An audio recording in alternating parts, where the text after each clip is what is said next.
Livro do profeta Ageu, capítulo 1, versículo 2. E eu quero fazer uma releitura desse trecho da palavra de Deus, para que você possa ser abençoado pela palavra de Deus nessa noite. Você que está aqui e você que nos ouve pela internet, pelo culto ao vivo. Ageu 1:2 diz: assim fala o Senhor dos exércitos, este povo diz o quê? Não veio ainda o tempo em que a casa do Senhor deve ser edificada. Veio, pois, a palavra do Senhor por intermédio do profeta Ageu, dizendo: acaso é tempo de habitardes vós em casas apaineladas, enquanto esta casa permanece em ruínas? Ora, pois, assim diz o Senhor dos exércitos: considerai o vosso passado. Tendes semeado muito e recolhido pouco. Comeis, mas não chega para fartar-vos. Bebeis, mas não dá para saciar-vos. Vestivos, mas ninguém se aquece. E o que recebe salário, recebe para pô-lo num saquetel furado. Assim diz o Senhor dos exércitos: considerai o vosso passado. Subi ao monte, trazei madeira, edificai a casa, e dela me agradarei, e serei glorificado, diz o Senhor. Esperastes o muito, e eis que veio a ser pouco. E esse pouco, quando trouxeste para casa, não foi o inimigo, não foi Satanás, não é conspiração do inferno, mas a palavra de Deus diz: eu, o Senhor, com um assopro o dissipei. Por quê? Diz o Senhor dos exércitos: por causa da minha casa que permanece em ruínas, ao passo que cada um de vós corre por causa de sua própria casa. Por isso o céu sobre vós retém o seu orvalho, e a terra os seus frutos. Fiz vir seca sobre a terra, sobre os montes, sobre o cereal, sobre o vinho, sobre o azeite, sobre o que a terra produz, como também sobre os homens, sobre os animais e sobre todo o trabalho das mãos. Até aqui. Senhor nosso Deus, que a Tua palavra nessa noite nos conduza não só a conhecermos a verdade, mas que essa verdade seja aplicável nas nossas vidas. Nós te pedimos, ó Deus, que nossas escolhas estejam em concordância com a Tua vontade para as nossas vidas, e que o Teu reino seja edificado em cada coração. Que essa palavra venha, ó Deus, como renovo, como força, como bálsamo, como cura, Senhor, como alimento para as nossas vidas. É o que nós te pedimos em nome de Jesus, e o povo de Deus diga amém. Você pode tomar o seu lugar, amado? A nossa vida é um resumo das nossas prioridades. Nós vivemos aquilo que nós priorizamos, ou seja, as escolhas da nossa prioridade. E é sobre essa prioridade que eu quero falar nessa noite, né?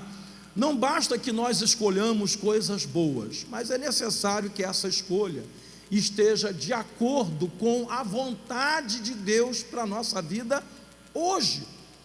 Por quê, amados? Porque lutar e correr atrás do melhor para a nossa família, né, não é algo ruim, é algo bom. Sempre que você escolhe uma prioridade, você está tentando atingir um alvo bom, mas pode ser que essa prioridade não seja a prioridade de Deus para a sua vida. Eu vejo muitas pessoas dizendo assim: isso que eu estou fazendo não é bom, né? Isso não é alguma coisa importante de fazer. Não é questão de ser bom ou não ser importante, mas será que é aquilo que nós deveríamos estar fazendo naquele momento? Como, por exemplo, Marta resolveu arrumar a casa e fazer uma comida gostosa para Jesus, que estava dentro da casa dela. Mas Maria escolheu aproveitar aquele momento para ouvir a palavra de Deus, para ouvir os ensinamentos de Jesus. Será que tem alguma coisa de errado em uma mulher prendada, né, manter a sua casa limpa, arrumada, ajeitada, perfumada, cheirosinha, e preparar uma comida boa para o seu anfitrião, para o seu convidado? Não tem nada de mais nisso, isso é bom. Mas acontece, irmãos, que a casa, Marta teria a vida inteira para arrumar, mas quantas vezes Jesus estaria ali para falar com ela intimamente e ensinar a sua palavra? Aí era uma raridade, né? E aí vai Marta e diz assim: Senhor, tu não te importas que minha irmã me deixa servir sozinha? E Jesus disse: Marta, Marta, Por que você anda tão agitada de um lado para outro? Maria escolheu a melhor parte. Ou seja, Maria priorizou o que é bom para agora, e você não vai tirar isso dela, e isso não vai ser tirado de Maria. A mesma coisa, por exemplo, aquele jovem que procurou Jesus, dizendo: eu quero te seguir, e Jesus disse: tudo bem, me segue. Ele disse: não, peraí, mas deixa primeiro eu sepultar meu pai. E Jesus dá uma palavra para aquele moço, dizendo assim: deixa aos mortos os sepultar os próprios mortos. Você vem e me segue e prega o reino de Deus. O que Jesus estava dizendo? Gente, para sepultar quem já morreu, qualquer pessoa que não tem Deus no coração, que está morto espiritualmente, serve. Qualquer um faz esse trabalho. Mas para pregar o reino de Deus, tem que ser alguém que tem Deus dentro do seu coração. Então deixa os mortos cuidarem dos seus mortos, e você vai, e prioritariamente você me segue e prega o reino de Deus. Amados, nós vivemos num mundo, nós percebemos claramente que não é apenas uma questão de certo ou errado. Isso que eu estou fazendo não é certo? Isso não é bom? Não, a pergunta do crente, do servo de Deus, não deve ser apenas: isso é certo, isso é bom? Por isso o apóstolo Paulo disse: todas as coisas me são lícitas. Está certo, mas nem todas me convêm. Todas as coisas me são lícitas, mas eu não deixarei me dominar por nenhuma delas. E nós vivemos num mundo que hoje está completamente dominado, não porque está fazendo coisas erradas apenas, porque as suas prioridades estão equivocadas. E é isso que a gente tem que parar para ouvir de Deus. O que estava acontecendo aqui com o povo de Israel?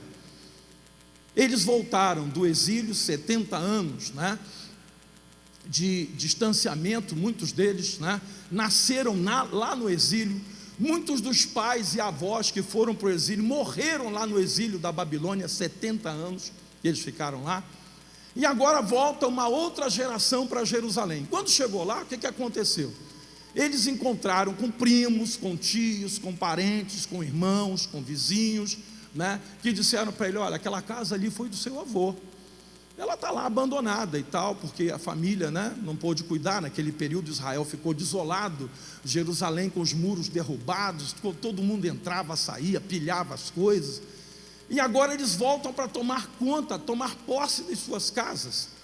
E eles começaram a cuidar das casas, Imagina, refazer, levantar paredes e colocar portas, e comprar mobília e preparar e tal. Mas chegou um ponto, irmãos, que a coisa já estava arrumada, estava todo mundo lá morando na sua casinha ajeitadinha, e já tinha alguém que já estava preocupado em contratar um arquiteto para fazer um paisagismo novo e tal, aquela coisa assim dos detalhes, E como é que estava o templo?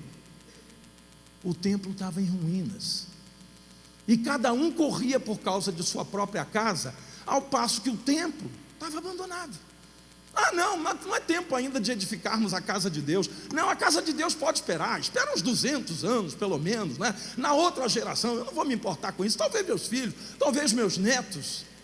Até que Deus disse: basta, vocês estão correndo por prioridades erradas, vocês estão fazendo coisas que eu não aprovo. Querido, nós vivemos num mundo que nos afasta de tudo aquilo que é prioridade de Deus para a nossa vida. Aprenda isso. Vivemos num mundo que nos suga e tenta nos afastar de tudo que é prioridade de Deus para as nossas vidas. Sabe por quê? Porque o mundo que a gente vive jaz no quê? No maligno. E o maligno tem alguma coisa a ver com a obra de Deus no seu coração, na sua vida, na sua família? Não. Ele só veio sim para matar, roubar e destruir. Porque o mundo e a vontade da nossa carne cogitam não das coisas de Deus, mas da nossa carne. O problema é que nós estamos ainda morando numa casa física, num corpo feito de carne e sangue, apegado ao pecado, ou seja, a nossa carne, como diz a Bíblia, ela é apegada ao pecado e está debaixo da escravidão do pecado. E aí nós não cogitamos das coisas de Deus. Sabe aquela situação de Pedro, né? Jesus estava ali dizendo: olha, Pedro, é necessário, dizendo para os discípulos, né? É necessário que o Filho do Homem seja traído, seja preso, seja humilhado, seja torturado, seja morto, né? Pelo perdão dos vossos pecados. E aí vai o apóstolo Pedro com a maior das boas intenções, lógico, né? Ele diz: Senhor, de maneira nenhuma isso te acontecerá, porque nós estamos aqui, nós não vamos permitir que isso aconteça e tal. Aí ele tem uma resposta de Jesus, que Jesus diz assim: arreda de mim, Satanás, porque você não cogita das coisas de Deus, e sim dos homens. Ou seja, para Pedro, a prioridade de Pedro era guardar Jesus, para que nada daquilo acontecesse com Jesus. Só que aquilo era o projeto, era o plano de Deus para a nossa salvação, e estava lá o apóstolo Pedro tentando impedir que Jesus fosse o nosso Salvador. Sabe por quê? Porque a prioridade de Pedro era o desejo da sua carne, e não aquilo que Deus queria que acontecesse. E ali nós vemos um embate, né? E Jesus, naquela mesma ocasião, ele chega e diz assim para Pedro: Pedro, quer saber? Hoje mesmo, você que está dizendo que isso não vai me acontecer, hoje mesmo você vai negar 3 vezes que me conhece, você vai dizer que nunca me viu. Meu Deus! Pedro deve ter ficado chocado. Primeiro ele me chama de Satanás, né?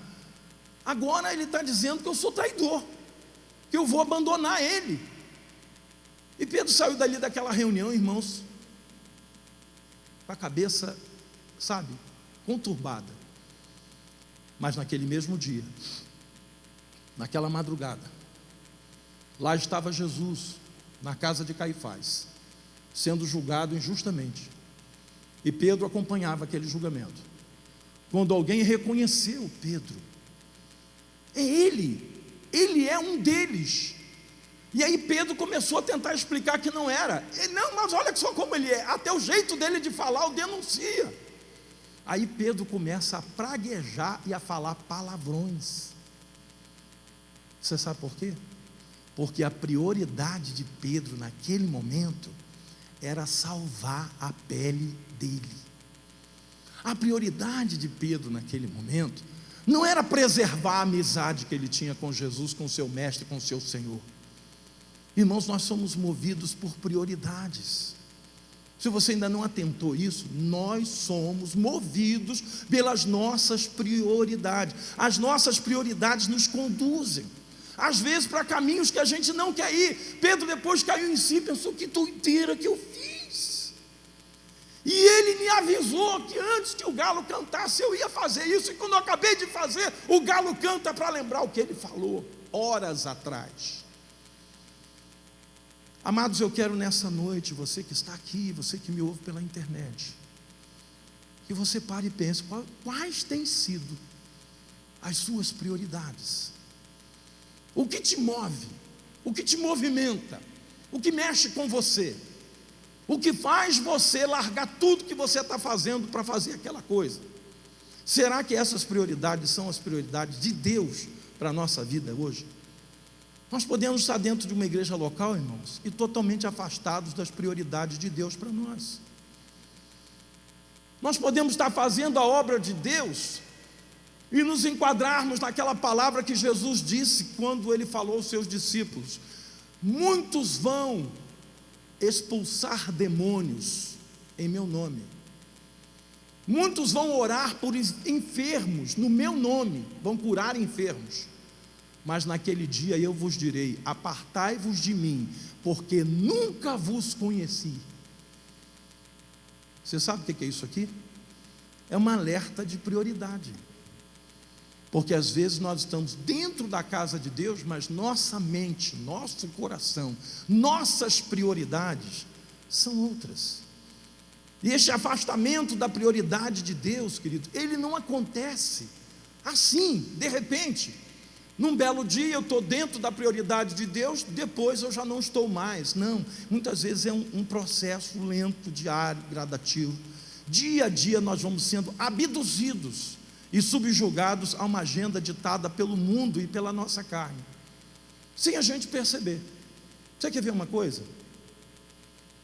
Internet, celular, computador. Para muita gente hoje isso virou uma agenda de prioridade. Basta você às vezes sair e ir num local público e ver lá pessoas, famílias, né, almoçando juntos. E você olha para a mesa e você vê cada um com a sua face dirigida para um celular. Ninguém conversa nada, ninguém fala nada, estão ali como estranhos. Há um tempo atrás eu vi uma postagem, né? Uma foto assim: os filhos foram visitar a vovó, os netos, né, foram visitar a vovó sentada no centro de um sofá, com netos à direita, com netos à esquerda, ninguém prestava atenção nela, cada neto com o seu celular. Foram visitar a vovó. Que prioridade é essa? Era visitar a vovó? Será que era mesmo? Muitas vezes, querido, nós estamos fazendo algo no momento, mas aquilo não é a nossa prioridade, então a nossa cabeça não está ali. Hoje tem campanhas pela TV e na internet falando sobre o que está acontecendo no trânsito. Muitas batidas, muitos acidentes graves, mortes, né?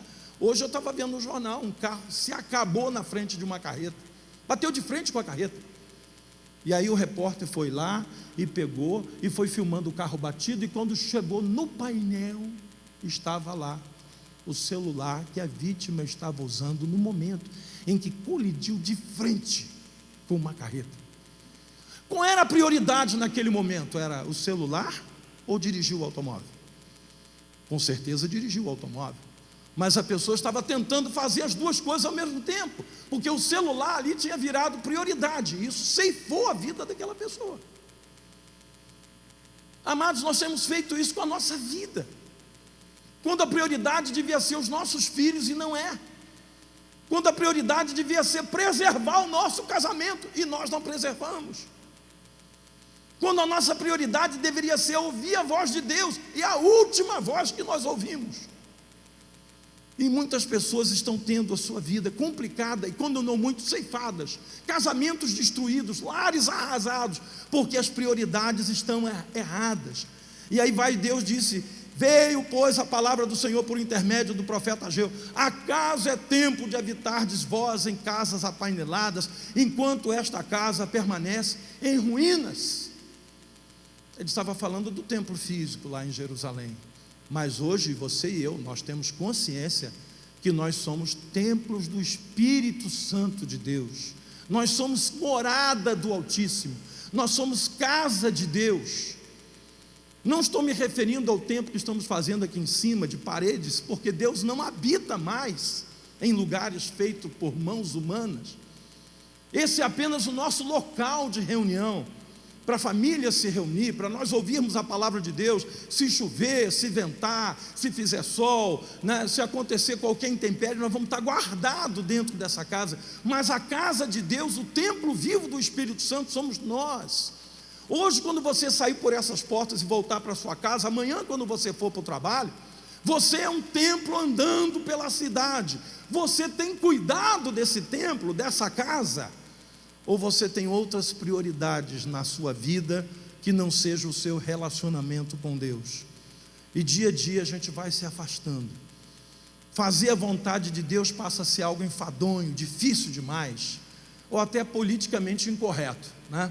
Tem gente hoje que, para ele fazer alguma coisa para Deus, ele primeiro tem que saber se aquilo é politicamente correto. O que os meus amigos vão pensar, o que a minha família vai pensar, né?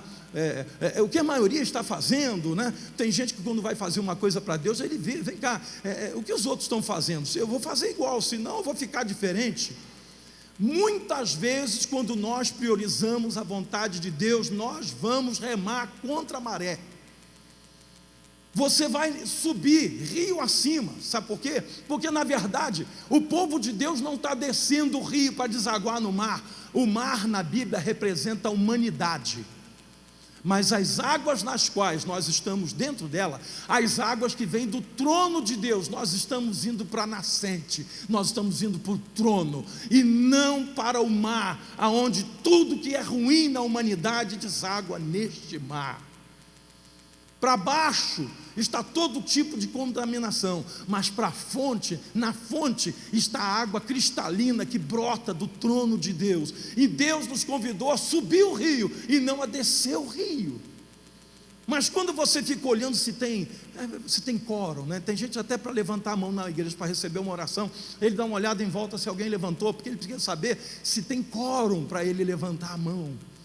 Amados, escolha de prioridades muitas vezes vai ser uma escolha solitária, lá no meio da sua família, lá no seu ambiente de trabalho, você vai escolher solitariamente fazer a vontade de Deus. Até a nossa vida financeira, né, segue também às vezes outras prioridades, e a gente deixa de ser dizimista e passa a ser um ofertante que se transforma em alguém que dá esmolas para Deus. A gente deixa de ser dizimista por não priorizar o reino de Deus, e as nossas ofertas se transformam em esmolas para Deus. Sabe o que é isso? Falta de prioridade na nossa vida financeira. Eu não consigo, irmãos, entender isso. O crente que pensa assim, que faz e fala dessa maneira. Eu tenho uma alegria tremenda quando eu entrego o meu dízimo, a minha oferta. E quando eu faço isso, até antecipadamente, para ajudar, né, os desafios da casa de Deus, eu não faço com tristeza, eu faço com alegria. E eu ainda faço agradecendo, dizendo: Deus, te louvo, porque eu posso fazer isso. Ajuda, Senhor, aos meus irmãos, a nossa família, que também possam fazer o mesmo. Que nós tenhamos como acudir, como diz a Bíblia, ao necessitado. E nesse caso, o necessitado é a casa de Deus, é a obra de Deus. Porque se a gente tem contas para pagar, que estamos aqui desfrutando, né, irmãos, do ar-condicionado, só quem sabe, quem veio de lá para cá e ficou aqui alguns meses nesse lugar, sem ar-condicionado, que a gente não tinha ar-condicionado quando mudou para cá, e depois botamos um antigo aí que deu uma série de problemas. Os irmãos daquela época que sabem como é que isso aqui é impraticável, estar aqui sem o ar-condicionado funcionando. E isso no dia que está fazendo frio. No dia que está calor como hoje, irmãos, tinha gente passando mal e sendo atendido pelo pronto-vida, e pressão que baixa e pressão que sobe por causa da temperatura. Mas hoje estamos aqui desfrutando desse ar gostoso, desse ambiente que, né, vontade de nem sair para o calor que está lá fora, mas isso tem um custo. A obra de Deus tem custo, nada de graça. Quando Davi foi prestar o seu sacrifício a Deus, porque ele havia errado, quando ele fez um recenseamento do exército de Israel, como que dizendo assim: se nós tivermos tantos 1000 soldados, a batalha já está ganha. Aquilo feriu o coração de Deus, porque Davi nunca fez conta de quantidade de soldados para enfrentar exército nenhum. E aí Deus mandou uma praga sobre o povo, e aí Davi disse: Senhor, eu pequei, eu errei, o que eu faço para consertar? Aí Deus determinou um sacrifício num determinado lugar. Ele foi num lugar chamado a Eira de Araúna, um monte que pertencia a um homem chamado Araúna. Quando ele chegou lá, Araúna viu o rei com a sua comitiva, e ele não sabia o que fazer para agradar o rei. O rei nas minhas terras, que honra que eu devo, o rei está aqui. Aí ele explicou: vim prestar um sacrifício a Deus pelo que está acontecendo no meio do povo e tal. Na mesma hora, Araúna alegre, ele disse: olha, pode pegar os meus bois, estão aí para fazer o sacrifício, pega a lenha dos bois, a peiragem dos bois, usa como lenha, ali está a terra, é de graça o altar, o que tu queres, ó rei? Disse Davi: não, alto lá, eu não posso oferecer ao meu Deus sacrifício que não me custe nada. Imagina Davi oferecendo a Deus um sacrifício para que o povo fosse poupado daquela praga, e Deus dizia assim: ô Davi, assim é mole, né, Davi? Tudo de graça, né? Sabe o que Davi disse? Eu te comprarei pelo devido preço. Tem um preço a pagar, irmãos. Nossas escolhas, nossas prioridades têm um preço a pagar. Muitas vezes na nossa agenda nós vamos dizer assim: eu não posso, eu não tenho condição, esse dia eu separei para Deus. Eu, por exemplo, recebo muitos convites para pregar, e muitos deles eu confesso aos irmãos que jeitosamente, amigavelmente, carinhosamente eu digo não. porque recebo convites para pregar em dias de culto da nossa igreja. Domingo, eu já falei para os pastores: por favor, não tente me tirar da minha igreja aos domingos, porque se eu fosse aceitar, irmãos, os convites todos e não fizesse acepção, vocês iam me ter pregando aqui uma vez por mês na ceia, e olhe lá se até nesse dia eu estaria aqui. Isso traria prejuízo direto à nossa igreja local. E eu digo para os pastores: olha, da mesma forma que eu estou te dizendo não, cuidado com os convites que você recebe também para sair da tua igreja aos domingos. Porque muitas vezes, queridos, é só para satisfazer o desejo de uma festa. Olha, estamos em aniversário, vamos ter uma festa maravilhosa, eu quero trazer aqui uns pregadores diferentes e tal, e aí eu entro na lista. Mas a minha prioridade foi o ministério que o Senhor colocou nas minhas mãos. E por isso vocês me têm aqui nos domingos, com raríssimas exceções, às vezes uma num ano, que eu não estou pregando domingo. Como aconteceu agora esse ano, que eu fui pregar no aniversário do meu amigo, do bispo Ademir, 70 anos de idade, né? Ele conseguiu me arrastar da igreja num domingo pela manhã. Mas por quê, irmãos? Porque a nossa vida, ela é feita das nossas prioridades. Qual é a sua prioridade? Você sabe o que eu estou observando hoje? A prioridade de muitos crentes é qualquer coisa menos Deus, qualquer coisa menos a casa do Senhor. Se ele tem um convite para um aniversário, para um casamento, para uma festa, para um passeio, para não sei o que, para isso, ele lima a obra de Deus, mas assim, ó. E se no final de semana acontecer um final de semana prolongado e tal, mas fazer o quê? O outro ele já não foi, esse ele também não vai. E o outro, não, esse eu não estou bem, eu peguei uma gripe, e assim vai. E querem de Deus o melhor de Deus, as promessas de Deus, mas até que ponto nós estamos priorizando a obra de Deus na nossa vida? Às vezes a única forma que Deus tem de nos alertar sobre as nossas prioridades equivocadas é fechando as comportas do céu. Diz o texto que a gente leu: ora, pois assim diz o Senhor dos Exércitos, versículo 5: considerai o vosso passado, tendes semeado muito, recolhido pouco, comeis, mas não chega para fartar-vos, bebeis, mas não dá para saciar-vos, vestivos, mas ninguém se aquece, e o que recebe salário, recebe para pô-lo aonde? Aonde, igreja? Num saquetel furado. Você já viu, às vezes? Tem gente que recebe o salário e parece que é um saquetel furado. Eu já socorri e ajudei com aconselhamentos ao longo da minha vida ministerial, que eu completei agora 29 anos de ministério, pessoas que ganham salários bons, salários que mais da metade, acho que 70% da população brasileira não ganha o salário dessa pessoa, mas desesperado na mão de agiotas. Como se a pessoa tem um salário, né, considerado na média um salário grande? Sabe por quê? A prioridade. Ele não tem prioridade no gasto. Ele mete a mão no cartão e vai que vai, entendeu? Ele faz despesa que ele não precisava fazer. Não tem prioridade, não tem estrutura para gerenciar dinheiro. E aí eu pergunto: uma pessoa dessa tem prioridade com a família? Uma pessoa dessa tem prioridade com a casa de Deus? Com a obra de Deus? Também não tem, não, irmão, porque uma coisa está ligada à outra. E aí nós vemos aqui o livro de Ageu dizendo o seguinte: tende semeado muito, recolhido pouco, comeis, mas não chega para fartar-vos, bebeis, mas não dá para saciar-vos, vestivos, mas ninguém se aquece, o que recebe salário, recebe para pô-lo num saquetel furado.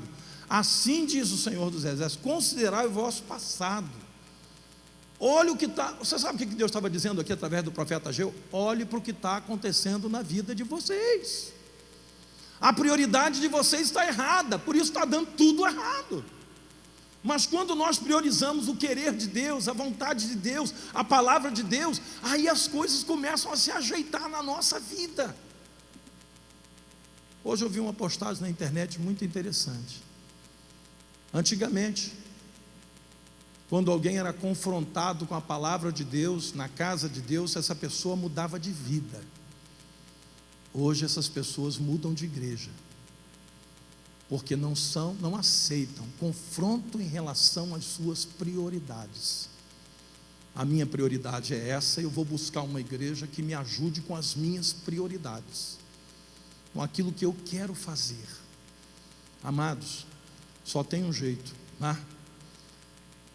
Deus fecha a torneira. Eu não sei se você já viveu uma situação assim. Eu já vivi, eu acredito que a maioria aqui já deve ter vivido. Um dia pelo menos na sua vida, que você estava tomando banho debaixo de um chuveiro gostoso, e estava todo ensaboado, e de repente a água acabou, sem você fechar o registro. Quem já passou por isso? Eu já passei, algumas vezes. Qual é a atitude da gente quando a água para de cair? A gente olha para cima como se a culpa fosse do chuveiro. Irmãos, o chuveiro só passa água por ele, não tem culpa de nada. Se não tiver água para passar, não vai passar. E muitas vezes nós culpamos. Quando a água acaba, a gente culpa o marido, a esposa, o pastor, o meu diácono, a liderança da igreja, meu chefe que me persegue. Satanás que está tentando sarandar minha vida. Não, irmão, são as nossas prioridades. São as nossas prioridades. E às vezes a única forma que Deus tem para nos dar um toque, ô crente, acorda aí, crente, ô filho, está tudo errado na sua vida, é fechar a torneira. A terra para de produzir, o dinheiro parece posto num saquetel furado. A maior crise, irmãos, que o Brasil vive hoje não é a crise financeira. A maior crise que o Brasil hoje vive não é a crise política. Nós vivemos uma crise de integridade. E isso engloba muito crente que foi pego aí nessas operações da Lava Jato. Gente que estava na igreja aos domingos cantando glória a Deus e dizendo aleluia. Mas eu pergunto, qual era a prioridade dessa pessoa? Era servir a Deus ou fazer a vontade da sua carne? Nós precisamos escolher a prioridade, irmãos. O Brasil hoje está passando por um período difícil, dias de pouco, tá? Mas nesse período o Senhor tem abençoado vidas no meio do seu povo. No meio da dificuldade tem irmãos, eu já vi irmãos dizer, olha, bispo, eu sei que há uma crise no país, eu não sou cego, tá? Mas eu tenho que dar esse testemunho, como Deus tem me abençoado neste período, como eu tenho visto a mão de Deus agindo na minha vida financeira, profissional, no meio da crise. Porque às vezes, queridos, a crise vem não pela crise, mas para que Deus use a crise, o deserto, porque entre o Egito e a Canaã celestial tem um deserto para a gente atravessar, e nesse deserto Deus quer saber quais são as nossas prioridades. Olha o que Deus diz no versículo 8: subi o monte, trazei madeira, edificai a casa, dela me agradarei e serei glorificado, diz o Senhor. Subi o monte, não dava para ser descer o monte, né? Porque subir é complicado, né? Ontem lá na comunhão, teve alguns irmãos que olharam aquele monte lá, onde está o estacionamento dos carros, né? E tiveram a brilhante ideia de subir. Amém, glória a Deus, está com disposição, vai, meu irmão. Eu já subi aquele monte algumas vezes, irmãos. Eu confesso que algumas vezes há um tempo atrás, porque hoje está complicado para mim, né? Meu peso, esporão e tal, no pé, está difícil, mas já subi. Hoje de manhã eu estava até brincando aqui com o diácono Fernando, porque uma dessas vezes que eu subi, ele estava comigo, um grupo de homens dos casais, né? Quando a gente comprou a estância, eu subi com eles, né? E no meio do caminho a gente fala assim, gente, que paisagem bonita, né? É para descansar, que não está aguentando mais, né? Aí quando a gente chega lá em cima, no topo daquele monte, e a gente vê a paisagem da região, é recompensador, né? Aquela paisagem lá em cima é verdadeiramente recompensadora. Mas o convite de Deus, igreja, não é para a gente descer, é um convite para a gente subir. Só que subir dá trabalho, e não é subir de mão vazia, não. Trazer madeira, subir o monte, trazer madeira, edificar a casa, irmão. Madeira, aqui, para você entender esse contexto aqui, Aquela região é uma região desértica, tá? Durante todo o meu passeio lá que eu fui, né, excursão a Jerusalém, durante todos os lugares turísticos que a gente foi fora da cidade, eu não vi árvore quase em lugar nenhum, porque a região é desértica. Madeira lá naquela região vale ouro, é ouro, madeira é ouro, porque é difícil ter uma árvore lá. Aqui a gente tem florestas, né, com árvores imensas. Lá não é essa paisagem. O que sobra lá é pedra. Deus podia dizer: trazei pedra, mas Ele disse: não, trazei madeira. Eu quero coisa boa, eu quero o melhor, eu quero o mais caro, eu quero o mais difícil. É isso que eu quero. E a gente tem uma tendência, irmão, de dar para Deus assim, sabe, o resto, a sobra da sobra, quando não tem mais o que fazer.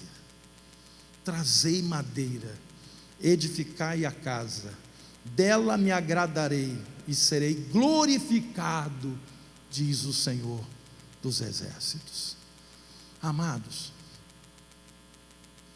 a palavra de Deus diz que a alegria do Senhor é o quê? A nossa. Se Deus estiver alegre a respeito da nossa vida, eu pergunto: tem alguma coisa que a gente não consegue conquistar com a alegria de Deus sobre nós? Não tem, irmãos. Porque quando Deus está alegre com você, Ele bota vento para a sua pipa subir cada vez mais. Mas quando você está entristecendo o coração de Deus com as suas prioridades, o vento para. A bênção se restringe ao indispensável para a sobrevivência. É o que estava acontecendo com o povo de Israel. Amados, escolha o que Deus prioriza.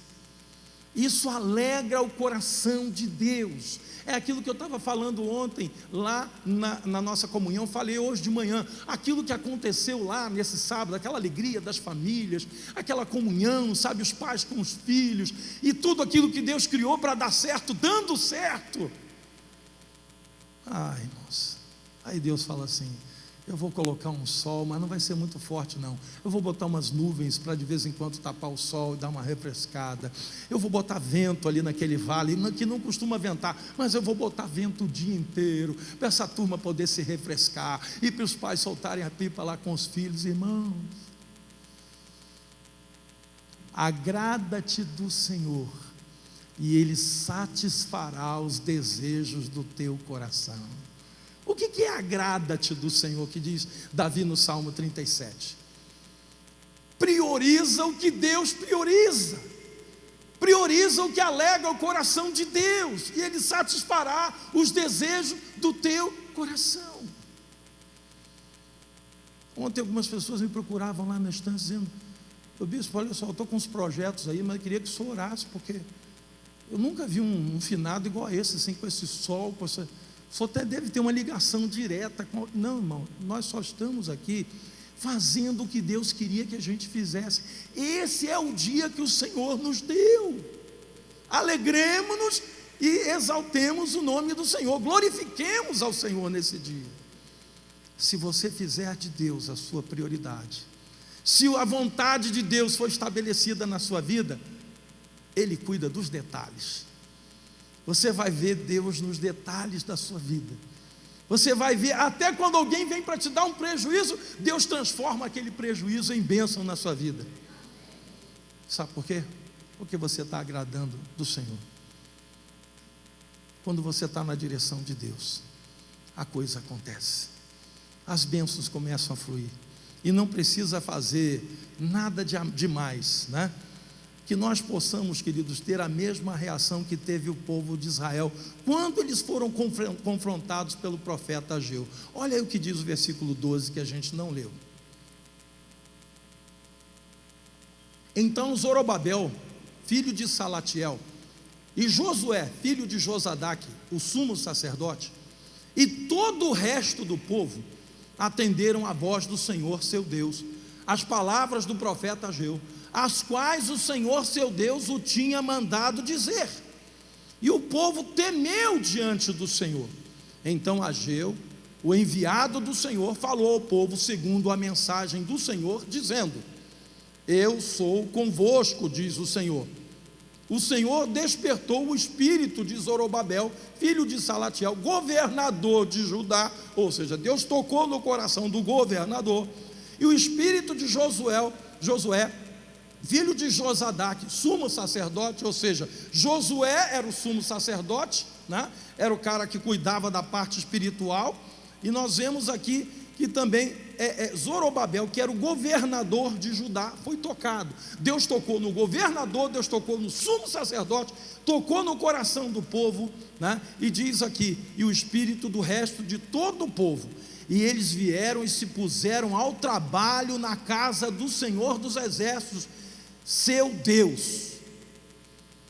Ou seja, o povo ouviu, o povo atendeu, e disseram: entendemos, então agora a gente vai dar uma parada aqui nas nossas casas, que estão já tudo bem, tranquilo, a gente está morando bem, a gente agora está enfeitando o detalhe da casa, vamos dar uma parada aqui, e vamos cuidar do templo que está abandonado. E sabe o que aconteceu?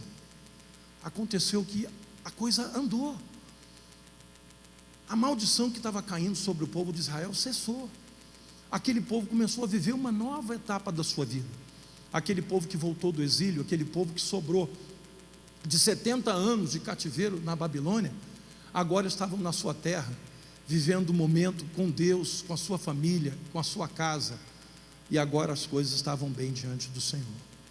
Eu espero que aqui nessa noite, você que ouviu essa palavra, e você que nos ouve pela internet, que você faça a mesma coisa que o povo de Israel fez.